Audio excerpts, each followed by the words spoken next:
welcome to Nero's Secrets. I'm your host, Jimmy, and today's mystery is a chilling one. Hercule Poirot and the snow that didn't fall yesterday. Tell us where you're watching from, and don't forget to subscribe for more mystery stories. Chapter 1. A Concern at Inverley Manor. Snow fell steadily across the sprawling grounds of Inverley Manor, covering everything in a whitish sheen so perfect it looked hand-painted. However, in the midst of this apparent serenity, a shadow of concern hung over the inhabitants of the house. It was almost 4 in the afternoon when the local inspector, the robust and always sweaty Inspector Hambleton, was standing in the main hall, looking with perplexity at the body lying next to the grand piano. The body belonged to Sir Alistair Renford, patriarch of the ancient Renford family, whose fortune had been made in the textile industry before turning to real estate investments of dubious legality. Sir Alistair lay on his side, an expression of almost surprise frozen on his face. There were no signs of obvious violence, except for a thin line of blood that trickled from his right ear, staining the Persian rug. The curious thing, Hambleton thought as he wiped his forehead with his handkerchief, was the complete lack of footprints in the snow around the house. No one had come or gone since the night before, or at least that's what it seemed like. The family, reduced in number but not in character, had gathered in the adjacent hall. Lady Eleanor Renford, the deceased's enigmatic young widow, was dressed in impeccable black and held a barely moistened handkerchief in her ringed fingers. Next to her was Marcus Renford, Sir Alistair's nephew, with an irritating manner and a nervous look. Further away, the niece-in-law, the reserved Clara Whitmore, watched silently, with her hands crossed in front of her and an expression that was difficult to read. Finally, near the fire, Lord Geoffrey Morstan, Alistair's family friend and financial partner, smoked a cigarette with apparent indifference. The atmosphere was dense, full of tension, and barely contained secrets. "No one has left the house," Hambleton repeated almost to himself. "And yet Sir Alistair is dead. Apoplexy, perhaps?" young Marcus ventured, though his voice betrayed more hope than conviction. Hambleton scratched his head. There was no sign of a struggle, but neither was there a clear indication of natural death.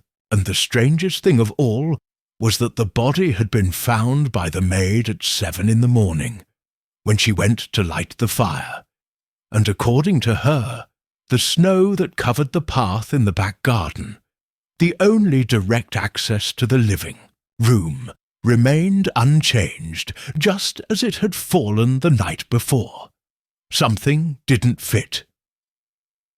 "Perhaps we should call London," Hambleton finally suggested, lowering his voice as if he feared the house itself might hear him, "to a man who understands these things." 2 hours later, a sleek dark car pulled up to the gate of Inverley Manor. From him descended a short man, with impeccable bearing, a light grey coat and a felt hat. Every fold of his clothing spoke of meticulous order, every step measured like the ticking of a Swiss watch. Monsieur Hercule Poirot, he entered the house, followed by his small briefcase, bowing slightly.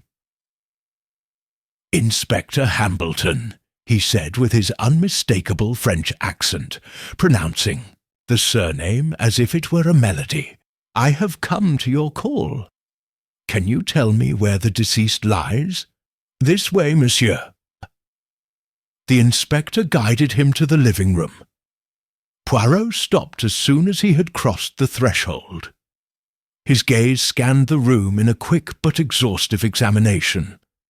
The body next to the piano, the fire crackling, the pendulum clock striking 6, and the small details that others would not notice. An open book fallen on the floor, a cup of tea almost intact, a vase of fresh flowers slightly overturned. He took a couple of steps forward, crouching with almost ceremonious precision, to observe the body. "Has no one moved anything?" he asked without looking away. "Nothing at all, Mr. Poirot," said Hambleton. Poirot nodded. He touched the deceased's arm, frowning gently. "The snow, they tell me, does not show disturbances." "None, monsieur." Hambleton sounded unsure whether this was a consolation or a complication. "And at home? Who was here last night?" "Only Lady Eleanor, Marcus Renford, Clara Whitmore, and Lord Morstan," Hambleton listed, plus the servants, of course, but they didn't have free access to the living room at night. Poirot rose slowly, straightening an imaginary wrinkle in his coat. "So, messieurs et mesdames," he said, turning to the family gathered in the hall, whose conversations instantly died out like candles in the wind. "It seems we have a curious crime, doesn't it? A murder. No footprints in the snow." He paused deliberately, allowing his words to settle like a weight on the room. "And yet," he added, smiling barely, "the snow didn't fall yesterday." The phrase baffled everyone, and it was Lady Eleanor who broke the awkward silence. "What do you mean, Monsieur Poirot?" "Exactly that, madam." Poirot turned and walked with measured steps towards the piano. "The key to this crime, believe me, is not in the snow that you saw this morning, but in the snow that did not fall yesterday." And with that, he crouched down by the piano once more, picking up a small object barely noticeable among the carpet, a tiny, smooth black button. The first indication that appearances at Inverley Manor were, as so often in life, deceptive. Chapter 2. Interviews under the roof of suspicion. Poirot was sitting with perfect posture in the tea-room of Inverley Manor, where the soft light of the evening filtered through the stained glass windows. In front of him, on a porcelain tray, sat a steaming cup of jasmine tea that he had barely tasted. He was not there to enjoy, but to observe, and in that sense his game had already begun.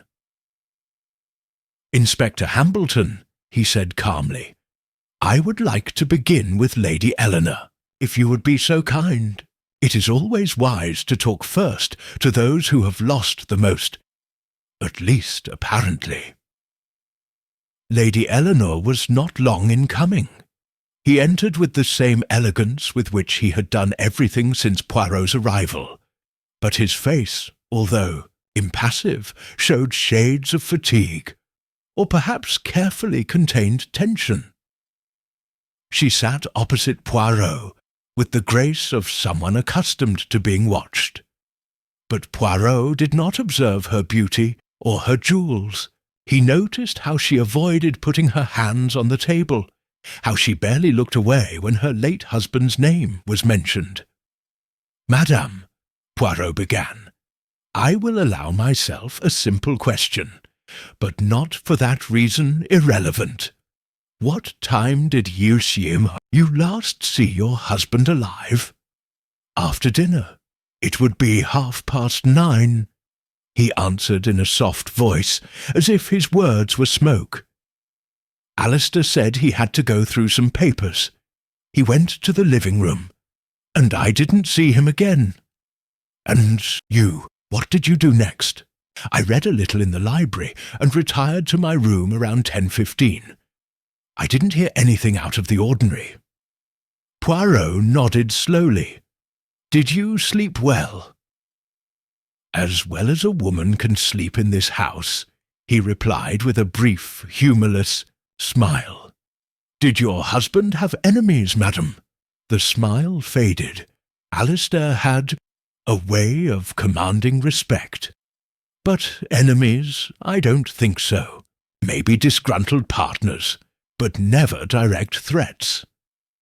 Poirot dismissed her politely, but as she left he mentally noted every word, every silence.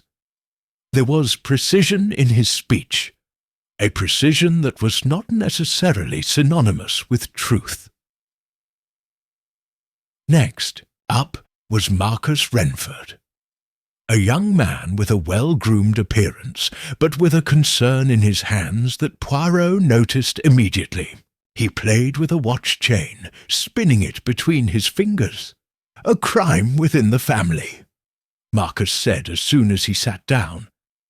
"I always knew this house was doomed. Since my uncle changed his will last year, everything has become more volatile." "Did you change your will?" asked Poirot with a raised eyebrow. "Yeah. I don't know the details, but the lawyer came 3 times in the last 6 months. Alistair no longer trusted anyone. Not in me, not in Lady Eleanor, not in Morstan. He was worried that they would betray him for money, and perhaps he was right." "And where were you last night, monsieur?" "In my room, writing. I have letters to prove it. I wrote them before going to sleep. You can review them if you wish." "I will do it, monsieur, with pleasure." Marcus stood up hurriedly, clearly relieved to leave the room. Poirot watched him go, then whispered to himself, "The letters. Ah, yes, always useful for building an alibi, but even more useful when they are too useful." The third was Clara Whitmore. She sat up straight, no makeup, a dark coat still draped over her shoulders. His face had a neutrality that bordered on the icy. "Miss Whitmore, what relationship did you have with Mr. Renford?" "He was my uncle-in-law, my late husband's brother." "And you have lived here since when?" "For 6 years. Alistair offered me a room after Edwin died. He has treated me correctly, although without affection. I guess he never forgave me for his brother marrying someone like me. Like you, Northern, no luck, no relevant last name." He didn't say it with resentment, but rather like someone reciting an immutable fact. "Where were you last night?" "The sewing room. I like to embroider when I can't sleep. I can show you the work I advanced, if you wish." Poirot smiled slightly. "Yes, mademoiselle, I wish it." When she left, Poirot made a small mental note. A woman who neither cries nor trembles, but who embroiders in the early morning. Suspicious because of his serenity, or perhaps because of his ability to hide everything. The last to march was Lord Geoffrey Morstan. His tone was mocking, almost insolent. He poured himself a brandy before sitting down, as if Poirot did not exist. "I guess I'm the perfect suspect. Old friend, financial partner, shady past. Do you want me to say it before you imply it?" Poirot replied without flinching. "It is enough for me to tell the truth, monsieur." Morstan looked at him with a grimace. "I was in my room. I read The Conquest of Laziness by some German philosopher whose name I already forgot. I didn't hear a sound. This house is large, Monsieur Poirot, and sometimes as silent as a coffin." "And you and Sir Alistair, did you get along well?" "Much as 2 old foxes can get along. Alistair was intelligent, but paranoid. He even suspected his shadow. Poirot watched him until the silence became uncomfortable. Then he nodded and thanked us for the conversation. Left alone, Poirot looked around at the fire that was still crackling in the fireplace. He approached, picked up a half-burnt log, and examined it. "Curious," he whispered. "The firewood was burning this morning, but this wood was added after midnight." He turned towards the window, where the snow continued to fall, white, pure, so different from the human soul. "Mon Dieu," he murmured, "how strange is the crime that leaves no trace, except in gestures." Chapter 3. The Shadow of the Lost Button. The next morning dawned with the sky covered by a greyish blanket, and the snow, far from ceasing, seemed determined to erase any vestige of the previous night. But Poirot was not fooled by the snow or its promises of silence. There was something in the air at Inverleigh Manor, a barely contained tension, a nameless lie, that was bubbling just beneath the surface. While the others ate breakfast in the dining room, Poirot and Inspector Hambleton inspected the murder room for the second time. "Tell me, Inspector," asked Poirot, leaning near the piano, "did any of the servants mention seeing any unusual or missing clothing?" "Not until now. Although the maid, Nancy, said that one of the service uniforms they use for cleaning was not in place yesterday afternoon. It appeared this morning folded in the laundry room, but with a stain that could be blood." Poirot did not respond immediately. Instead, he delicately removed a small object from his pocket, the black button he had picked up the night before. "This button does not belong to any garment that Alistair Renford wore. It also doesn't look like a couture morning coat or coat button. It's smooth, cheap, functional.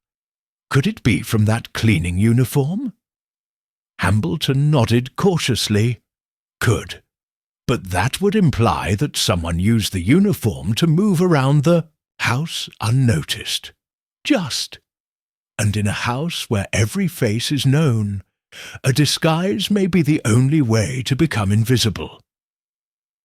Poirot sat up slowly, as if each movement allowed him to fit a new piece of the puzzle.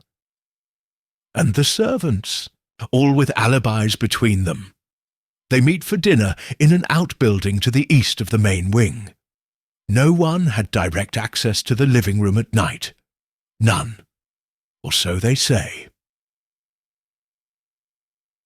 Shortly after noon, the family's lawyer, Mr. Hugo Melrose, arrived with a grim face and a leather briefcase.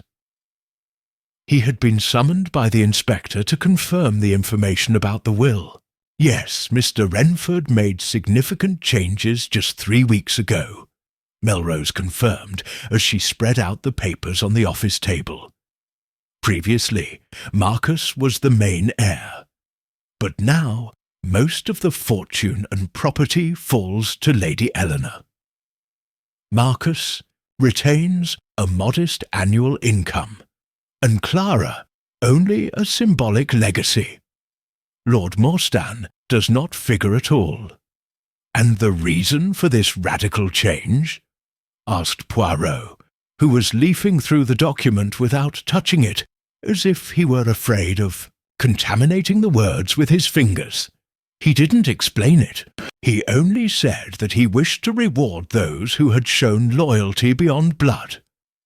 A phrase too elegant not to hide resentments. "Curieux," murmured Poirot. "A distrustful man who suspects everyone finally decides to trust. Only one, the revelation, made a dent in the dynamics of the house. When the news broke, because in these cases it always leaks, Marcus was visibly disturbed. His face lost colour, and he locked himself in his room under the pretext of a sudden migraine. But it was Lady Eleanor who attracted the most attention. As he leafed through a book in the library room, he seemed completely unmoved by the news of his enrichment. He showed no joy or surprise, just a calm that didn't come naturally to Poirot. That's when the second discovery occurred. Nancy, the maid, ran to the inspector with a metal box found behind a false panel in the north wing pantry. Inside, several objects that did not seem to have an owner: an almost empty French perfume bottle, a gold chain without a pendant, and a handwritten note in faded blue ink. "I told you it wouldn't be necessary to kill him. But if you do, remember that the snow hides everything." The inspector turned pale when he read it. A threat? A pact? Poirot took the note carefully, without expression. "Neither one nor the other, mon ami. It's a warning, but written for those who already had the intention. Look closely. The handwriting shakes. The words are clumsy. Whoever wrote it was nervous or regretful. Do you recognize the handwriting?" Poirot shook his head. "Not yet, but I will soon." That night, at dinner, Poirot asked everyone to sit together in the dining room. Although no one seemed hungry, the tension was almost physical, like a rope stretched to its maximum. Poirot rose from his chair slowly, leaving the napkin neatly folded next to his plate. "Messieurs et mesdames," he said, his voice soft but firm, "let me share a little story about a button. A lone button that shouldn't be where it was found, and about a garment that disappears and then reappears washed, but not ironed. Curious, don't you think?" His eyes landed on Marcus, who swallowed hard. Sometimes a crime is hidden not among the traces that are seen, but in those that should be, and are not. Clara dropped her fork. Morstan looked away. And other times, Poirot added, the key to the crime is not in the act, but in the haste with which someone tries to appear innocent. Nobody said a word. You could only hear the wind shaking the glass. Poirot revealed no more, not yet. But among those present, someone felt that the walls were beginning to close. Chapter 4. The psychological game begins. The morning brought with it a false calm, as if the house itself was taking a deep breath before the next blow. Inverley Manor, wrapped in a white veil thicker than the previous day, seemed suspended outside of time. But inside, tempers could not be more tense. Poirot, as always impeccable in his attire and composure, asked that a table be prepared for him in the glass conservatory in the east wing. There, among the orchids and exotic ferns, their game began. He asked that one by one, members of Alistair Renford's inner circle accompany him, not to be interrogated, but to share tea. The first to attend was Lord Geoffrey Morstan. He introduced himself with a crooked half-smile, more out of habit than courtesy. "Alone with the great Poirot?" he said, taking his seat with theatrical slowness. "Should I be worried?" "Only if your conscience gives you reasons, monsieur," replied Poirot, without raising his voice. Morstan let out a short laugh, but his eyes were not laughing. Poirot noticed how his fingers were tapping on the table without him noticing. "Tell me, monsieur," continued Poirot, as he served the tea with precise gestures, "do you believe in human errors? Errors? Of course.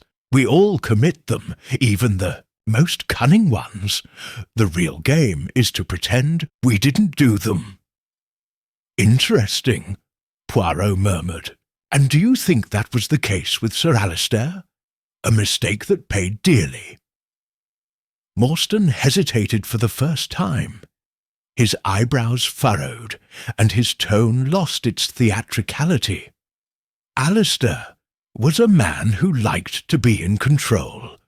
I guess when something threatened that control, it could become unpredictable. Poirot nodded, pretending not to notice the slight change in her expression. Thank you, monsieur.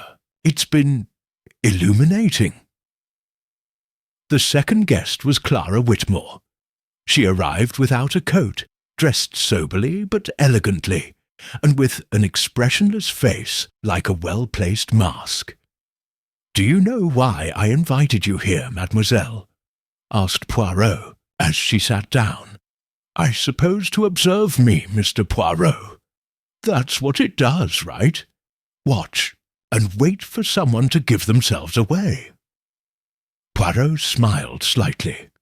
"Not everyone gives themselves away, mademoiselle. Some know how to hide very well, but everyone, without exception, reacts." She looked up, for the first time showing a hint of emotion, defiance. "And what do you expect me to say? That he hated Alistair? That I felt invisible in this house? It wouldn't be anything new. I expect nothing, mademoiselle. I just listen. For example, I wonder if you've heard of a letter, a note to be more precise, found in a metal box." Clara was silent. The reaction was minimal. A slower blink, a pause in his breathing. "What did that note say?" she asked, making an effort to sound disinterested. Poirot did not answer. Instead he stood up, walked among the flower pots with his hands behind his back, and spoke softly. "The snow is treacherous. It hides traces, but it doesn't erase them. It just disguises them, like human emotions." Clara didn't respond, but when she left, Poirot saw that she left her tea unfinished, and her hands trembled only slightly. Then came Marcus. He arrived, unannounced, without being called, which Poirot found even more revealing. "I can't wait any longer," he said, closing the door behind him. "Everyone is playing keep it together, but not me. Someone killed my uncle, and every minute that passes, it seems like you're watching us like we're chess pieces." "Monsieur," said Poirot without moving, "are they not?" Marcus glared at him. He took a step towards the table, but stopped, as if an idea had just struck him. "Do you know what bothers me the most?" said, "that you already have a theory." He already decided who it was. Poirot raised an eyebrow. "Maybe. But a theory, monsieur, is like a coat. It must fit well before one can wear it with pride. What if I were guilty? What if it were as simple as that?" "It is not," said Poirot, this time with harshness in his voice. "You want it to be, because it would be an easy explanation, an immediate end. But this story, monsieur, has layers, and you are in one of them, yes, but not in the centre." Marcus didn't respond. He turned around and left the greenhouse without saying goodbye. Finally, Poirot asked to speak to Lady Eleanor. She arrived with a blue silk scarf, and the same serene demeanour as always. He sat down without saying a word, and waited. "Madame," began Poirot, "an intelligent woman rarely shows her game. You, it seems to me, are very intelligent. Are you flattering me or accusing me? Neither one nor the other. I just observe. I am intrigued, for example, by her lack of emotion at the death of her husband. Not all of us cry the same, Monsieur Poirot. And love in this house was never simple. Did you hate him?" She looked into his eyes for the first time. "No, but he knew he would die soon.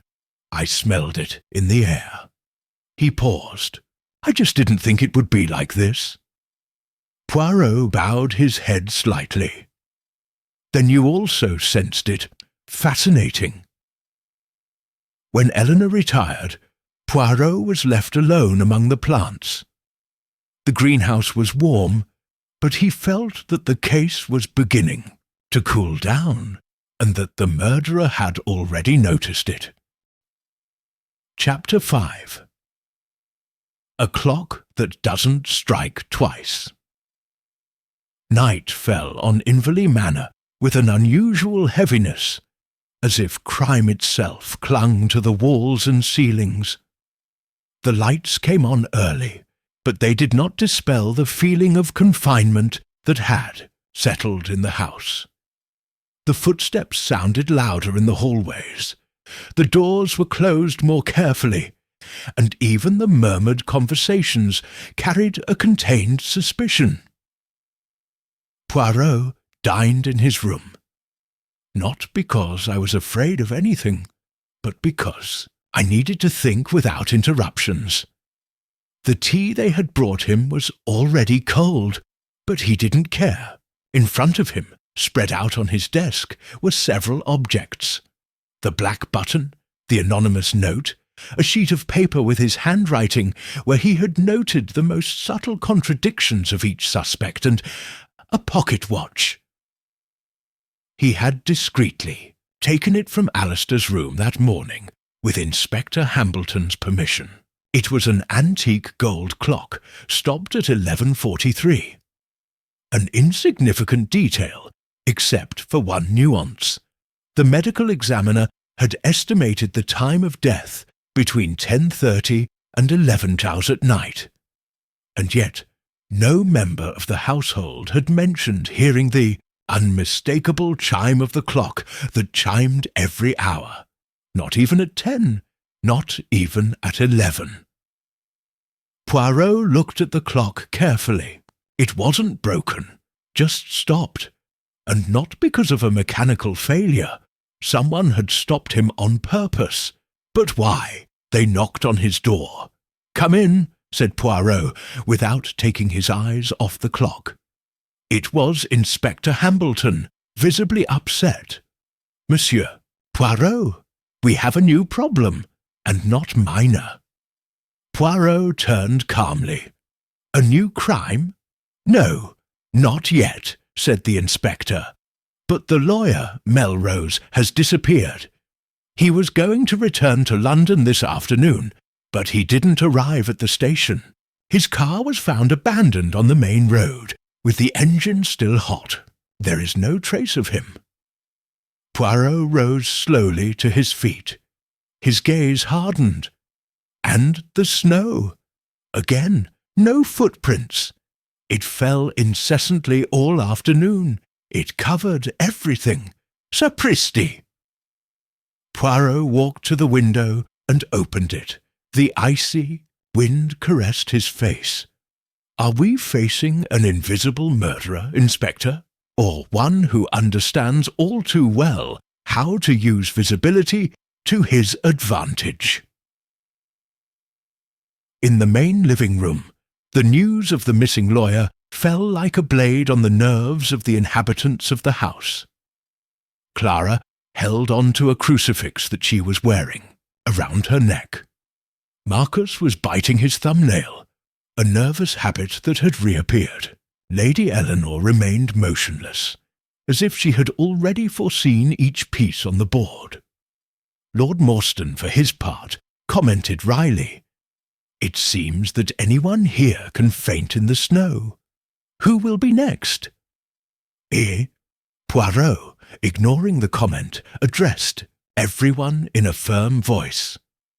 "I need you to collaborate. Anything they notice, A noise, an out-of-place object, a stray word, could be the difference between a clue and a fatal mistake. There was an awkward silence. It was Nancy, the maid, who came forward. "This afternoon, while I was cleaning the library, I found something strange," he said with a trembling voice. "One of the philosophy tomes that Mr. Renford used had a stain, red, like ink. But it seemed—" Recent Poirot raised his eyebrows. "Where is that book? Still on the shelf. No one has touched it since." With a quick gesture, Poirot and the inspector headed towards the library. The volume in question was thick, leather-bound, and was titled Essays on the Nature of the Self. Poirot took it carefully. At the bottom, barely noticeable, was a dark, dry stain. "This is not ink," he said after smelling it. "It's blood." And recent, the book was hollow. Inside, carefully stored, was a small empty glass vial. And a note. "I know what happened, but I won't say it, because I have something to lose too." Hambleton read it with a frown. Another veiled threat. "No," Poirot corrected. "This is a warning, not the murderer, but the blackmailer." He closed the book and looked in the direction of the window, where the snow continued to fall mercilessly. "Now we have a disappearance, a threat, a trap, and a clock stopped before its time. Someone in this house not only wants to hide the crime, they want to write the entire script." And just then, as Poirot was closing the cover of the book, they heard a noise on the ceiling, like something that rolled or fell. The two men looked at each other. "The attic?" Hambleton suggested. Poirot nodded, but still did not move. "No, Inspector. If the killer is upstairs, he'll wait. But I don't need to go up any more. I don't need to see his face yet." He turned back with a cold smile. "I just need to hear when he makes a mistake again." Chapter 6. The Whisper in the Wood. The dull sound on the ceiling faded away, as if it had been swallowed by the thick darkness that reigned over Inverleigh Manor. Poirot remained motionless for a few more seconds, closing his eyes as if hearing something the rest of the world could not hear. "Inspector," he said in a low voice, "no one risks moving when they know they're looking for them. Unless," he opened his eyes, "he feels that he no longer has a choice." Hambleton frowned. "Do you think the murderer is trying to flee?" No, not so simple." Poirot smiled weakly. "He will try to eliminate the evidence that threatens him. The initial crime was not impulsive. This one won't be either." The inspector nodded and immediately ordered 2 agents to guard the exits and access to the attic. But Poirot did not follow them. Instead, he returned to the music room, the heart of this whole mystery. He walked slowly around the grand piano, like a priest in a sacred ritual. His fingers barely touched the keys, emitting a murmur of discordant notes. The fire in the fireplace crackled softly in the background, casting shadows that danced on the walls. It was then that Poirot crouched down next to the right side of the piano. His gaze, trained to pick up on the subtlest of inconsistencies, landed on something others had ignored, a small scratch on the varnished wood. Very recent, judging by the shine of the scratch. Not accidental damage. A hint that something heavy had been dragged or propped there. Poirot looked up and examined the bottom edge of the piano. Small white particles were trapped between the pores, plaster dust, a detail as insignificant as it is devastating. "Ah," he whispered, "the snow that didn't fall yesterday, and the dust that shouldn't have been today." He sat up slowly, his mind already working with geometric precision. While the rest of the house remained under tense surveillance, Poirot discreetly inspected the walls of the drawing-room. It didn't take him long to find an irregularity. To the left of the fireplace, a section of wood panel, almost imperceptible, stood out a couple of millimeters further than the rest. He rapped lightly with his knuckles. It sounded hollow. Without asking permission, Poirot fetched a poker from the fireplace and carefully inserted it into the crack. The panel gave way, revealing a small hidden compartment. Inside, there were no jewellery or compromising documents. Only one object: a pair of boots blackened by soot and stained with dried blood. Poirot closed the compartment without touching anything else. He smiled to himself. The scene was beginning to fall into place, not completely yet, but enough pieces lined up to outline the outline of the truth.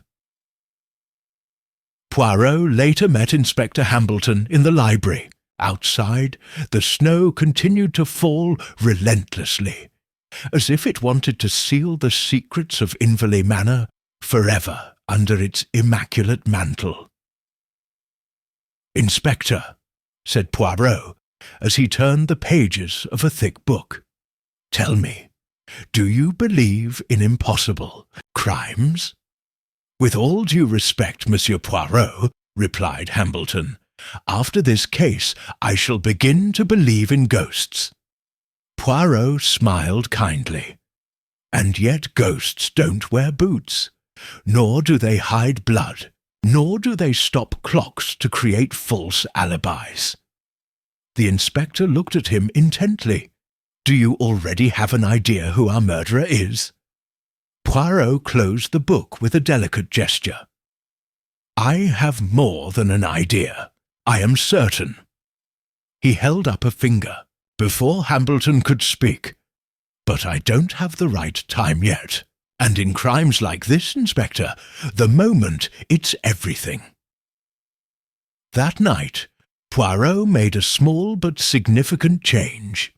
He requested that all the occupants of the house meet again in the music room, for their safety, as he explained. He did not want anyone to be isolated, nor for any movement to go unwitnessed.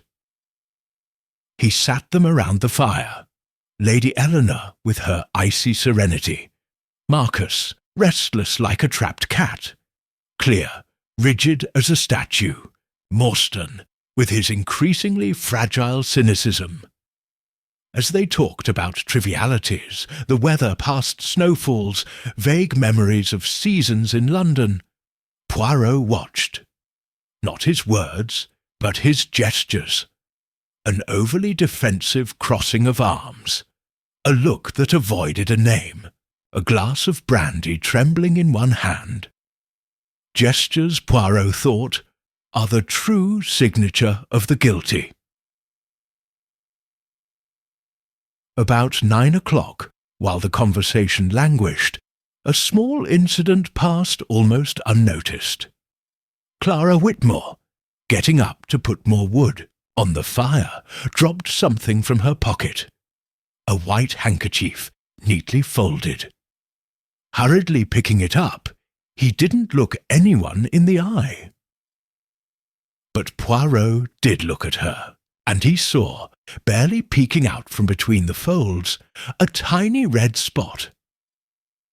He didn't say anything at that time. It was not the time to unmask, not yet. He just smiled politely and made a small mental note. Because in the great game of truth and lies, Hercule Poirot knew when to move his chip. and when to wait for checkmate. Chapter 7. Echoes of a Broken Alibi. The next morning brought a dense fog, as if even the sky doubted what it should reveal. Inverley Manor remained in a kind of tense torpor, its inhabitants caught between unspoken suspicions and, increasingly, prolonged stares. Poirot breakfasted alone, as usual, but this time he did so in the portrait gallery. It was a place rarely frequented by others, filled with the faces of the dead Renfords, with pursed lips, tense jaws, and eyes that still seemed to judge from the canvas. He finished his coffee, stood up, and walked slowly to the end of the gallery, where a huge antique mirror hung in front of Alistair's portrait, which had been painted only a few months earlier. He stopped there, observing both reflections, that of the painting and his own. "Curious," he murmured. "In this house everyone is afraid of ghosts. And yet the murderer lives and breathes among them." In the library, Inspector Hambleton was leafing through without enthusiasm the hollow book found the day before. His fingers drummed on the desk, frustrated at the lack of visible progress. Poirot entered unannounced, like a spirit in a grey suit. "Inspector," he said with his usual calm, "do you have the reports of the letters that Marcus wrote the night of the crime?" "I have them, yes." The housekeeper found them in her desk. 3 letters, all unsent. Poirot extended a hand. "Allow me." Hambleton handed them over.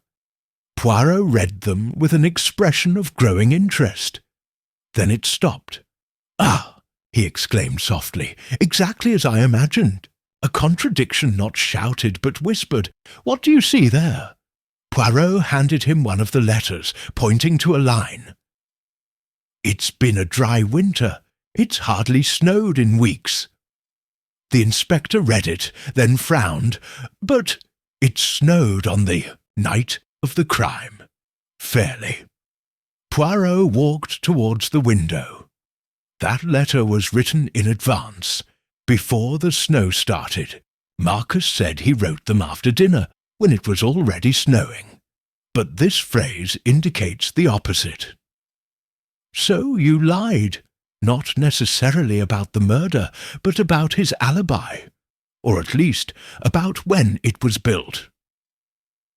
Poirot asked Marcus to accompany him to the portrait gallery shortly afterwards. The young man arrived irritated, even thinner than days before. "Now here? Are we going to interrogate me in front of my ancestors?" "It is not an interrogation, monsieur. It is a contemplation." Poirot stood in front of Alistair's portrait. "Look at that face. Hard, cold, but not stupid. This man knew that someone was watching him. He knew that someone in this house was trying to forestall his death." Marcus crossed his arms. "And what are you implying?" "That your letter has an error, monsieur, a sentence written out of time, enough for a man as meticulous as me to notice that the snow that night did fall.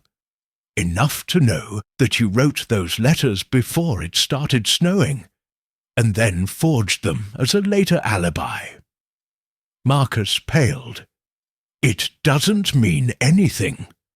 I wrote them without thinking. That is never true in these cases," replied Poirot, coming closer. "But don't be alarmed. You are not a murderer, just a guy who tried to look orderly, when in reality he was desperate." Marcus looked away. His silence was more eloquent than any protest.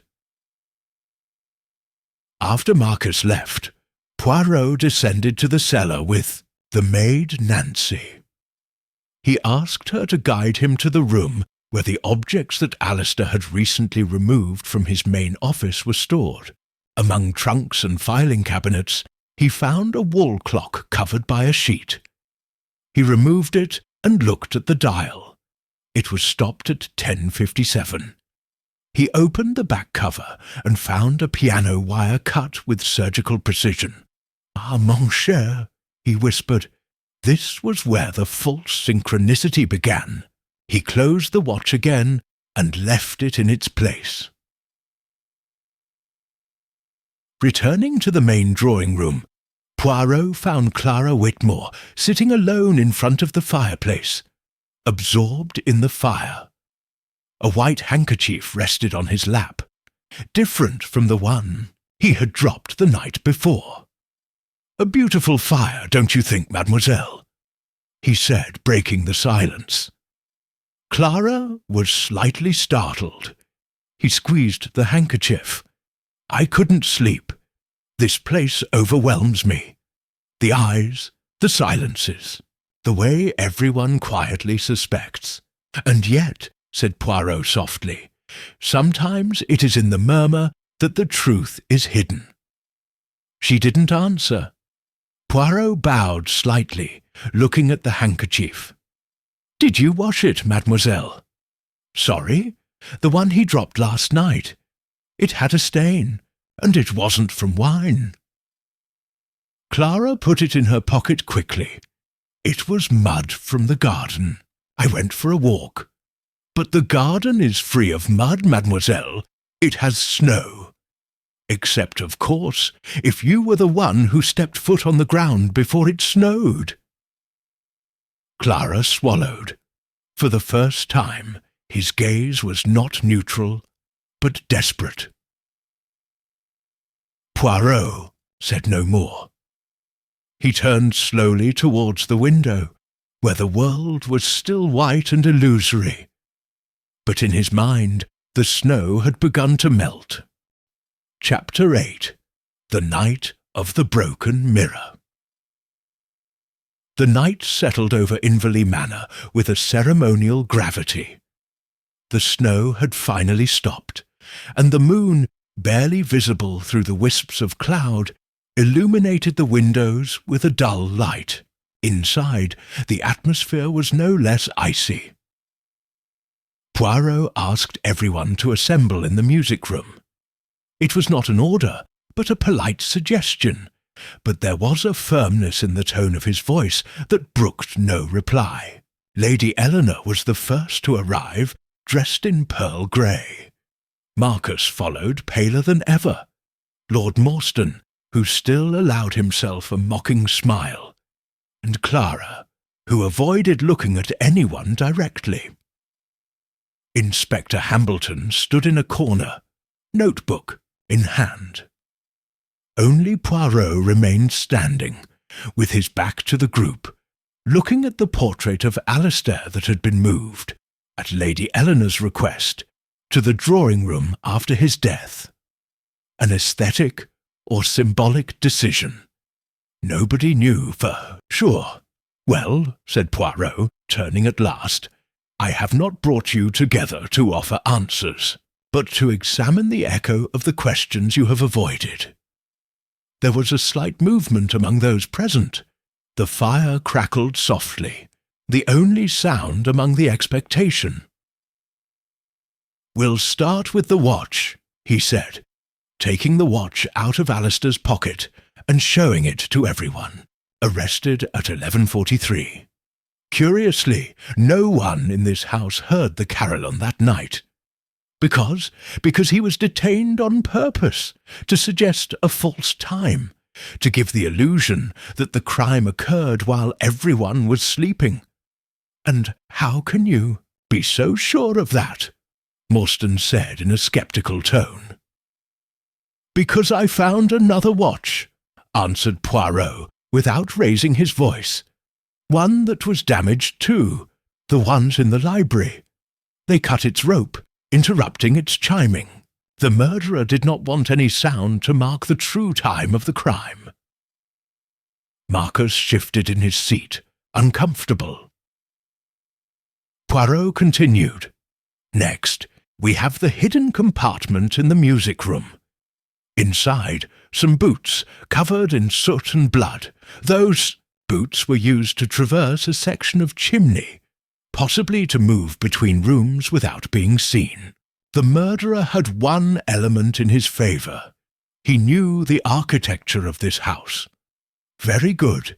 Anyone could have hidden them, Eleanor said in a neutral tone. True, madame, agreed Poirot, but not everyone has hands small enough to manipulate the secret panel latch, or the agility to fit through a narrow gap without leaving a trace, except in the dust. There was silence. Poirot took a step closer to the fire. And then there is the letter. The one who said that the snow hides everything. A warning written by someone afraid, not because of the murderer, but because of whoever thought he was going to prevent the crime, and he didn't succeed. Clara clutched the hem of her dress. Only Poirot noticed it. Finally, he added, taking something out of his jacket pocket, there's the handkerchief, one with a small red stain, not of wine nor mud, but of blood, and he was picked up from the ground the night after the crime, when no one should have been hurt.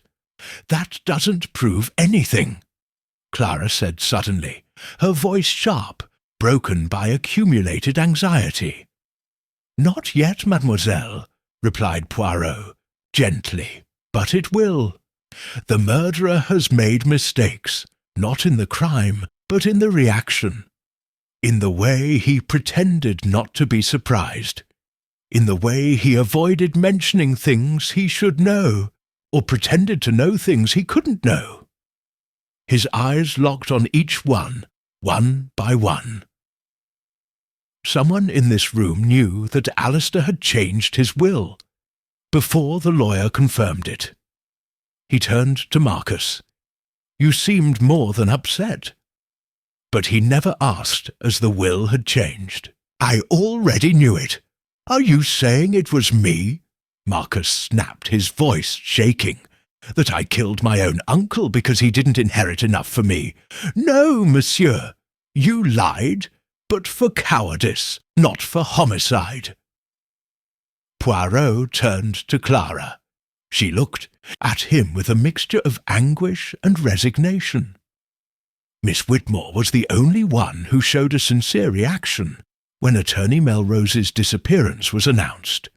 Not alarm, but panic. Clara got up.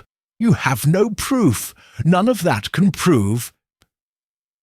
Mademoiselle, interrupted Poirot severely, I do not intend to prove it yet, not tonight, but I have already sent the handkerchief for analysis, notified Scotland Yard of the discovered passage, and requested that they search all hidden access points in this house. The murderer can't run away any more. The silence that followed was long. Clara sat down again. Nobody looked at her. Poirot stepped back, standing beneath Alistair's portrait. The snow didn't fall yesterday, and yet it covered everything this morning, because the crime was disguised as time.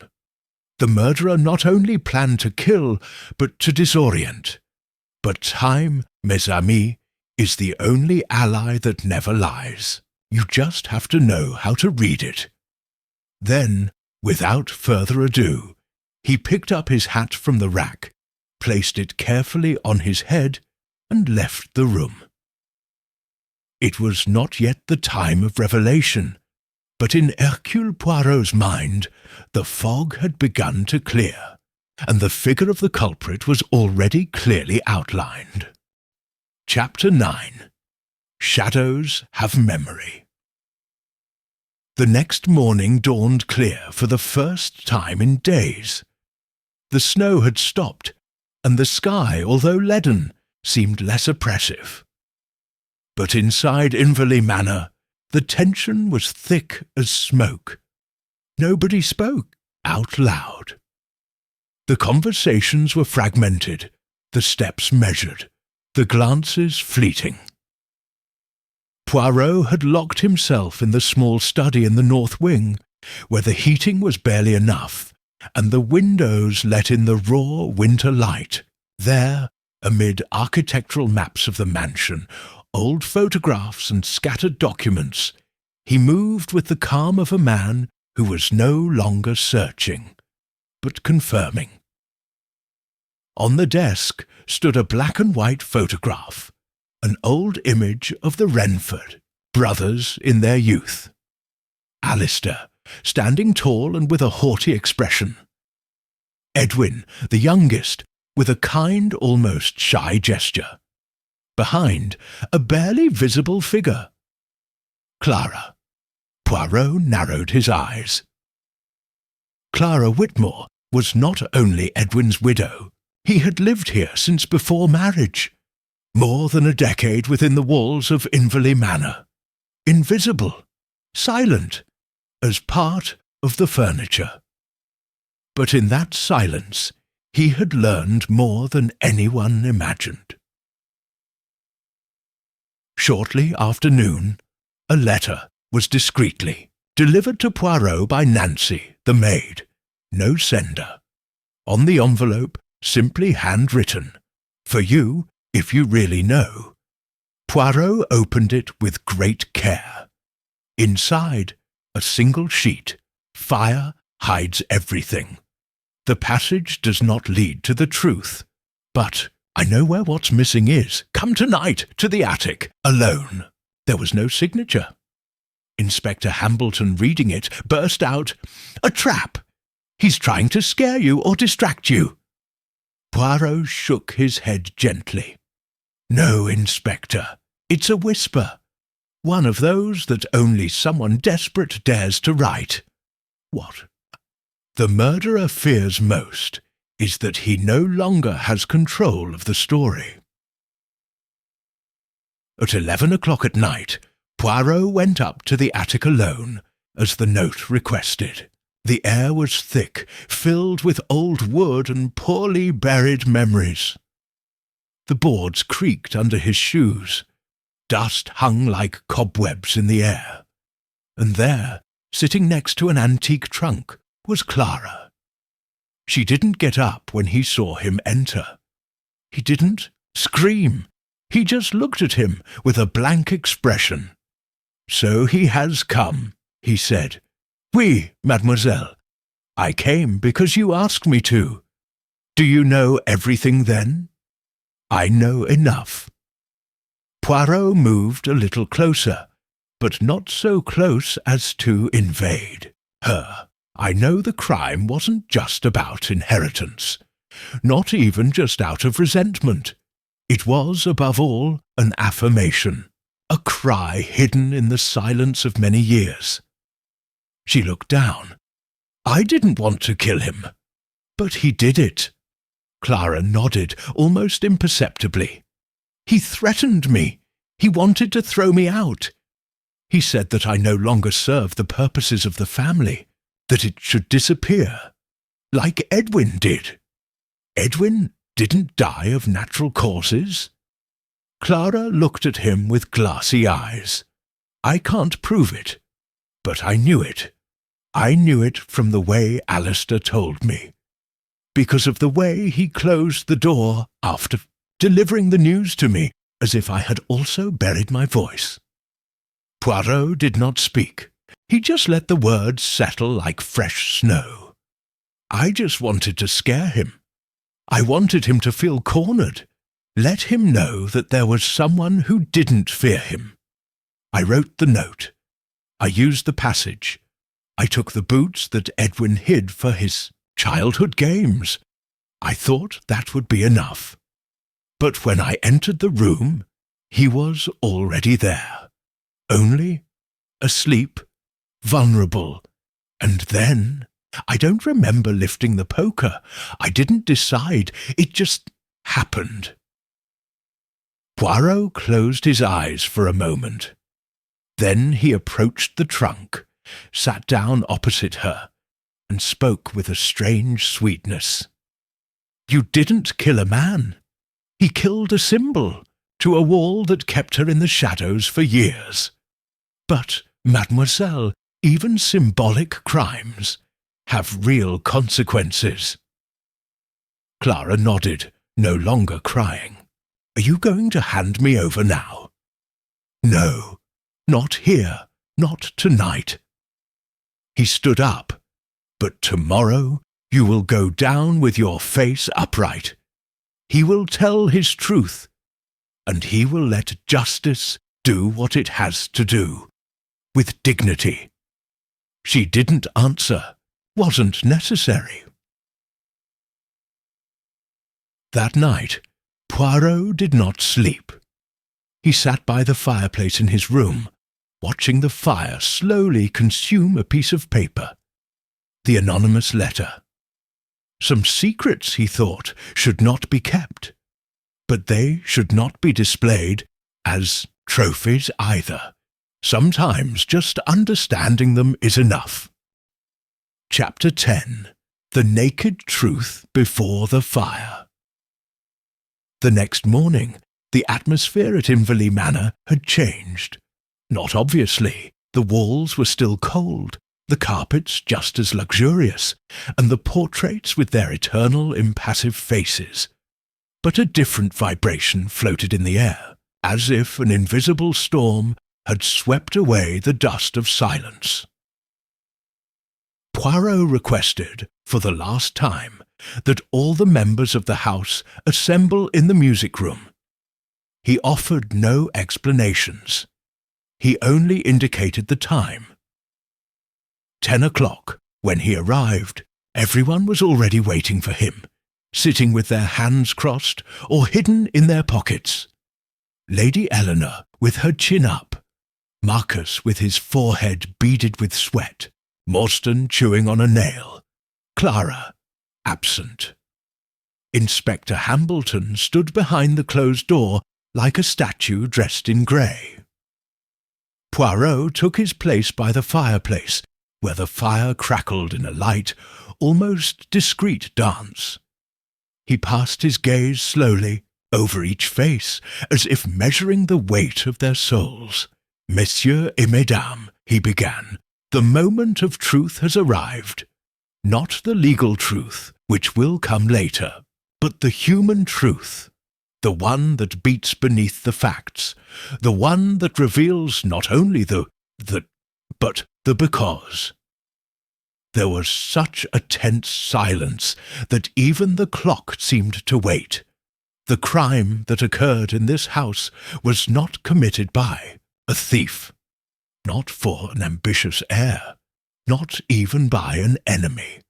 It was committed by someone who had learned to live invisible, to walk among you without being heard, someone who, for years, witnessed everything, and at the same time nothing. His eyes darted to Marcus, then Eleanor, then Morstan. "You hid secrets, some mean, others cowardly. Marcus, you falsified your alibi. I knew about the New Testament before it was announced. He tried to get ahead of suspicions, but in doing so, he incriminated himself." "I didn't kill my uncle," Marcus said, raising his voice. "I hated it, yes, but I would never have had the courage." "Exactly," agreed Poirot. "You didn't kill him." But his desperation left him exposed. He turned to Morstan. "And you, Lord Morstan, you burned papers of your partnership with Alistair on the very day of his death." He thought that would go unnoticed, but he forgot that fire leaves ashes and ashes. Sometimes they have names. "It was a private debt," Morstan replied, offended. "A matter of no relevance." "Perhaps," replied Poirot with a faint smile, but fear made him seem more guilty than he was. He then slowly addressed Lady Eleanor. "And you, madame, you seemed unusually calm. Too much. Maybe because finally her husband had stopped controlling every step she took. She looked at him coldly. "That doesn't make me a murderer, monsieur." "No, madam." But his silence built the perfect scenario for the crime to occur without obstacles. He paused. Then he raised his face, his voice, and the very atmosphere of the room. The murder was committed by Clara Whitmore. A sharp blow. Nobody spoke. Nobody moved. Poirot continued without needing to raise his tone. She used the passage between the attic and the living room. She was wearing the boots of Edwin, her late husband. He entered through the chimney when he knew Alistair would be alone. He knew that the clock was close to striking the hour. He stopped him. Then, on impulse, or perhaps after years of pent-up rage, she hit him. "And the blood?" Hambleton murmured. "A single blow. Accurate." Clara had no intention of killing him, initially. She wanted to scare him, make him fear what she feared every day, disappearing without leaving a trace. But the blow was stronger than he imagined. "And the note?" Marcus asked.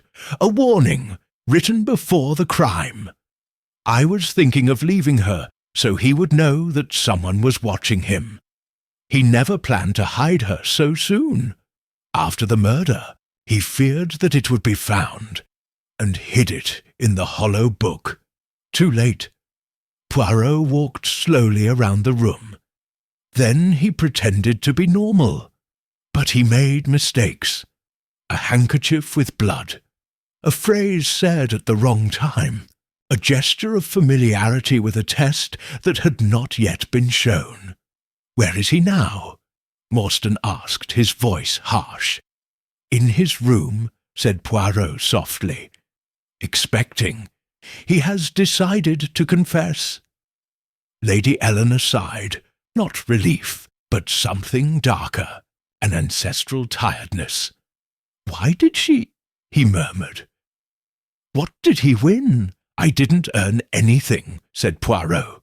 "I just wanted to stop losing." He turned toward the fire. "Because sometimes crime is not born of hate, but from erosion, from years of being ignored, if nobody, until the silence screams louder than any words." Nobody responded. The room became a silent cathedral.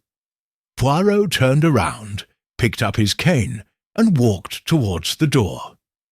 "Inspector," he said, "the murderer is willing to testify.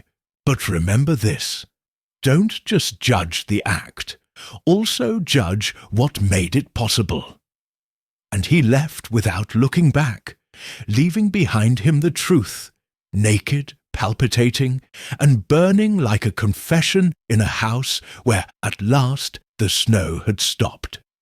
Chapter 11. Justice with a Human Face. Clara Whitmore was escorted out of Inverley Manor at dawn, when the air still had the bite of ice, and the shadows of the trees stretched like sleeping fingers across the snow. He didn't resist. He didn't cry. He walked with a firm step, his head held high, although his eyes, those eyes that for years no one really looked at, no longer contained any fight. Inspector Hambleton, although not given to tenderness, could not help adjusting his scarf awkwardly as he watched her get into the police car. "It's strange," he murmured to Poirot. "One would expect another type of killer. Someone else? Obvious." "Oui," answered Poirot softly, standing beside him. "But that's the common mistake, Inspector. Assume that the face of crime must always appear fierce, when, in reality, the most devastating crimes are born from the most ordinary face. The face that gets used to invisibility." They both watched the car drive away down the snow-lined road. The sun was beginning to rise, and with it the traces of the previous night were slowly fading. Inside the house, the silence was now different. Not taut, but hollow, as if the echo of the crime had devoured the last vestiges of solemnity. Lady Eleanor was in the library, standing by the window. He looked outside with an expression that was neither grief, nor guilt, nor relief. It was empty. Poirot entered unannounced, as he had done throughout his stay. "And now what?" she asked, without turning around. "Does life go on? The will is read, the letters are burned, and Alistair's name is engraved in marble." Poirot approached the fireplace and looked at the fire leisurely. "Marble is cold, madam. Memory, on the other hand, is capricious. What remains of Alistair will be your decision, not mine." Eleanor finally turned around. His eyes, for the first time, were not glacial, just tired. "Do you think Clara deserves mercy? I'm not a judge, nor executioner."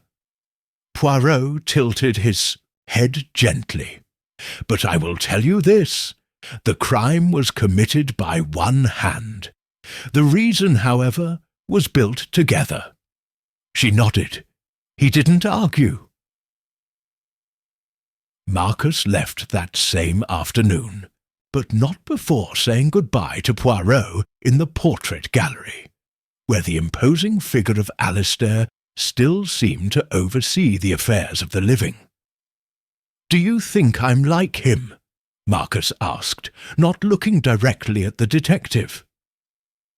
"That depends on you, monsieur. The legacy of character is not inevitable.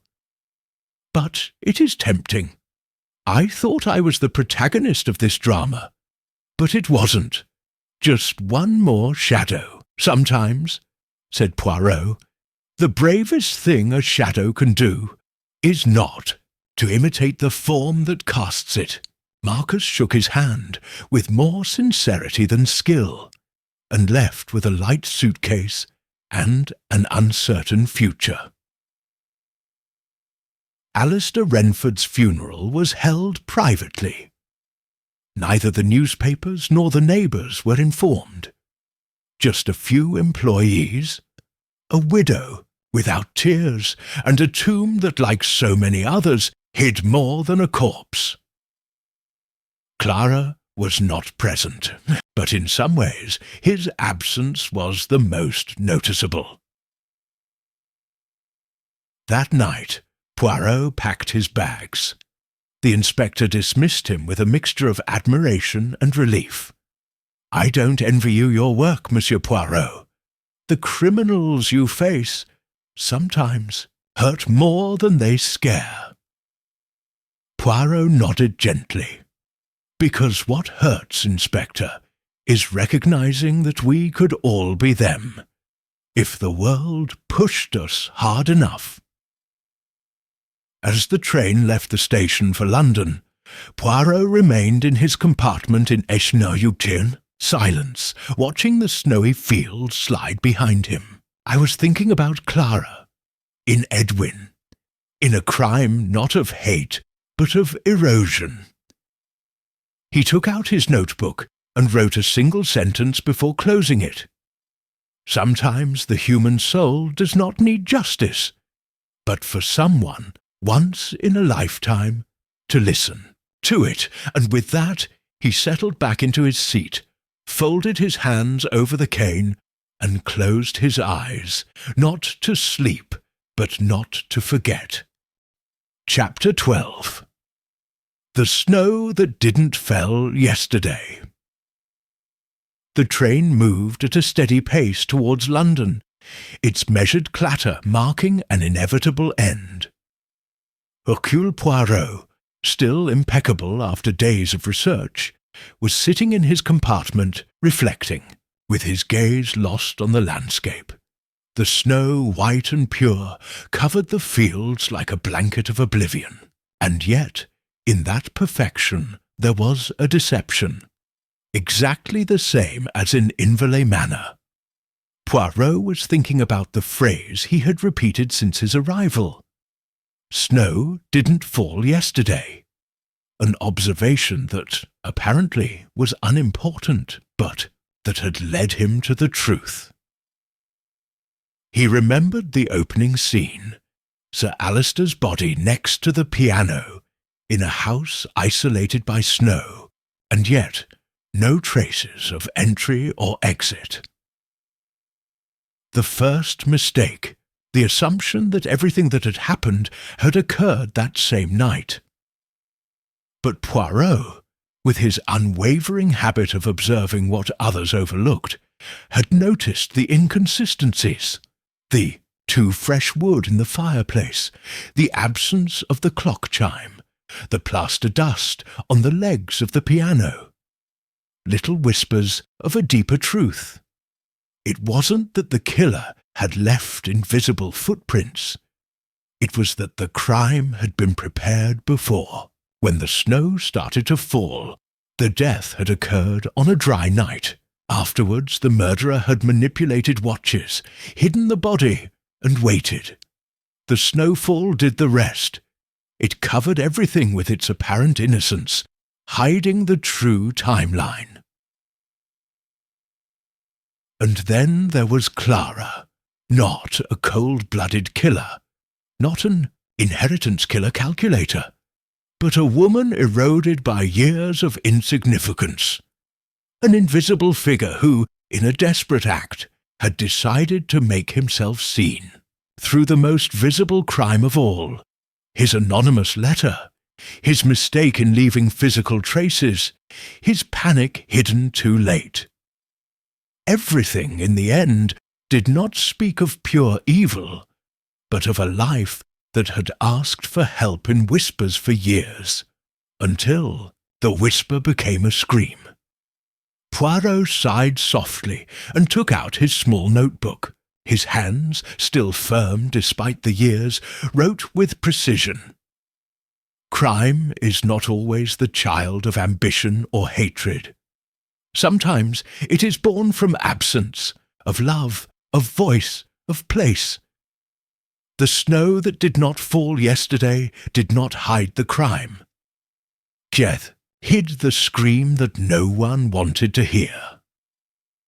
He put the notebook away with an almost ritual bow and settled into his seat. When the train stopped in London, Poirot got off with his suitcase neatly and his hat straight. The city welcomed him with its indifferent bustle, its incessant traffic, its streets wet with ice that refused to melt. As he walked towards a waiting car, Poirot was thinking about something else. I was thinking of Inverleigh Manor, not as a scene of tragedy, but as a microcosm of the human condition, a house where the living carried the weight of the dead, where secrets were walls, and where oblivion was more lethal than hate. The snow had erased the footprints, but not the crime, because, as he had always said, nothing is truly forgotten. Mes amis, it is only hidden under layers, like a corpse under fresh snow. Poirot got into the car, closed the door with a soft click, and settled into the seat. The driver drove off in silence. The Belgian detective looked out the window as the street sped by. Somewhere behind him, a farmhouse stood silently, covered in white. A woman faced her destiny. Some lives would slowly be recomposed, or not, and the snow, eternal and patient, would continue to fall, not to hide the truth, but to remind us that, beneath the purest of surfaces, something darker always beats, waiting to be discovered by those who, like Hercule Poirot, never stop using their little grey cells.